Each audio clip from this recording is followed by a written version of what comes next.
বন্ধুরা, আজকে একটা কম্বিনেশন কারি করছি মাছের। অনেক দিন ধরে মাছ যখন ফ্রিজে থাকে তখন সেই মাছটা আমি দেখেছি ঝোল করলে কিন্তু একদমই ভালো লাগে না। আমার তো লাগে না, অনেকের হয়তো লাগতে পারে, কিন্তু যেহেতু মাছটা একটু বেশি দিন মধ্যে সপ্তাহ দুয়েক হয়ে গেছে, তো এই মাছের আমি ঝোল না করে কম্বিনেশন কারি করব।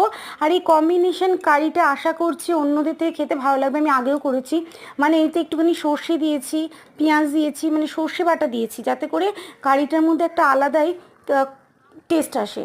দিয়েছি, এটা কিন্তু আলু দেবো, যেহেতু আলু ছাড়া বাঙালিদের মানে যে কোনো মাছের রেসিপি বা কোনোতে আলু না দিলে ভালো লাগে, তো একটাই আলু দিয়েছি আমি কেটে। তো এই দেখো, সর্ষে আর পেঁয়াজ আর টমেটো একসঙ্গে বেটে নিয়েছি। রসুন বাটাও দেবো অবশ্যই। সর্ষে যে কোনো কম্বিনেশন রসুন বাটা কিন্তু খুব ভালো লাগে। একটুখানি হলুদ নুন দিয়ে দিলাম, দিয়ে ভালো করে নাড়াচাড়া করে নিচ্ছি। আর দেখো কি দারুণ কালারটা এসছে।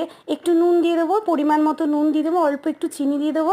দিয়ে এবারে দেখো মোটামুটি তেল ছেড়ে দিয়েছে, ভেজে রাখা আলুগুলো দিয়ে দিলাম, আর একটু ধনেপাতা বাটা দিয়ে মাছগুলো দিয়ে